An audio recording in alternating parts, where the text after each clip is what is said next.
ജീവിതത്തിന്റെ ശക്തി സ്രോതസ്സാണ് വിശുദ്ധ കുർബാനയെന്ന് ഓർമ്മിപ്പിച്ച് മാർ ജോസഫ് പെരുന്തോട്ടം. ചങ്ങനാശ്ശേരി അതിരൂപത 25ാമത്തെ ബൈബിൾ കൺവെൻഷന് ചങ്ങനാശ്ശേരി മെത്രോപൊളിറ്റൻ പള്ളി മൈതാനത്ത് തുടക്കമായി. Arch bishop Mar Joseph Perumthottam convention ഉദ്ഘാടനം ചെയ്തു. ക്രൈസ്തവ ജീവിതത്തിന്റെ ശക്തി സ്രോതസ്സാണ് വിശുദ്ധ കുർബാനയെന്നും ഈ സ്രോതസ്സിൽ നിന്നും വിശ്വാസികൾ ദൈവിക ജീവനും കൃപയും ആർജിക്കണമെന്ന് ആർച്ച് ബിഷപ്പ് ഉദ്ബോധനം ചെയ്തു. സഭയുടെ ഐക്യവും കെട്ടുറപ്പും ശിഥിലമാക്കാൻ തിന്മയുടെ ശക്തികൾ ഇന്നും വളരെ പ്രബലമായി പ്രവർത്തിക്കുന്നുണ്ട്. മിശിഹായിൽ പണിയപ്പെട്ട സഭയിൽ തിന്മയുടെ ശക്തികൾ പ്രബലപ്പെടുകയില്ലെന്നും മാർ പെരുന്തോട്ടം പറഞ്ഞു. കെനിയയിൽ ക്രിസ്തു സാക്ഷിയുമായി ഒരുമിച്ച് കൂടിയത് 50,000-ത്തിലധികം കുഞ്ഞു മിഷനറിമാർ. ഇക്കഴിഞ്ഞ ശനിയാഴ്ച കെനിയയുടെ തലസ്ഥാനമായ നെയ്റോബിയിൽ മിഷൻ തീഷ്ണതയോട് ഒരുമിച്ച് കൂടിയത് 50,000-ത്തിലധികം കുഞ്ഞു മിഷനറിമാർ. ഫെബ്രുവരി 10 നടന്ന അതിരൂപത വാർഷിക ദിവ്യകാരുണ്യ ആഘോഷത്തിൽ പങ്കെടുക്കാനാണ് 120 കത്തോലിക്ക ഇടവകകളിൽ നിന്നുമുള്ള പൊന്തിഫിക്കൽ മിഷൻ ചൈൽഡ്ഹുഡ് അംഗങ്ങളായ 1,00,000-ത്തോളം വിദ്യാർത്ഥികൾ ഒത്തുചേർന്നത്. നെയ്റോബിയ ആർച്ച് ബിഷപ്പ് ഫിലിപ്പ് സുബറ തിരുകർമ്മങ്ങൾക്ക് മുഖ്യ കാർമ്മികത്വം വഹിച്ചു.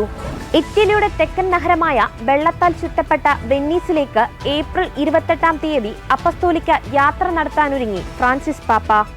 വിശ്വാസികളുമായി കൂടിക്കാഴ്ചകൾക്ക് പുറമെ ജുദേക്കയിലെ വനിതാ ജയിലിലും വിയന്നാമിലെ പരിശുദ്ധ സിംഹാസനത്തിന്റെ പവലിയയിലും പാപ്പ സന്ദർശിക്കും. വെന്നീസിലേക്കുള്ള ഫ്രാൻസിസ് പാപ്പയുടെ സന്ദർശന തീരുമാനത്തിന് വെന്നീസിലെ പാത്രിയാർക്കീസ് ഫ്രാൻസിസ്കോ മൊറാലി നന്ദി പ്രകടിപ്പിച്ചു.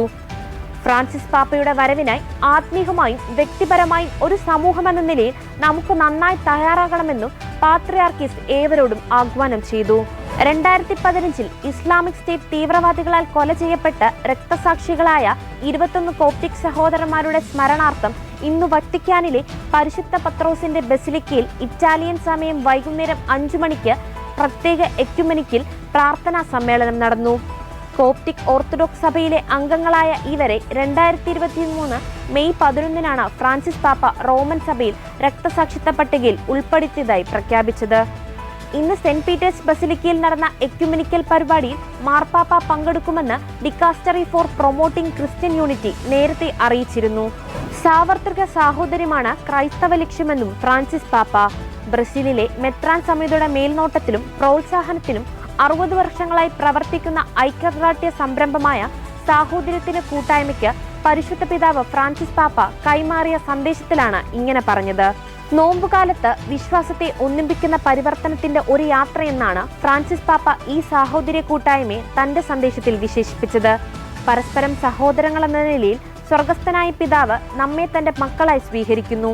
സ്വർഗീയ കാഴ്ച നമ്മെ യാഥാർത്ഥ്യത്തിലേക്കുള്ള ഒരു സാർവത്രിക സഹോദരം കെട്ടിപ്പടുക്കുവാൻ ഉതകട്ടെയെന്നും പാപ്പ ആശംസിച്ചു.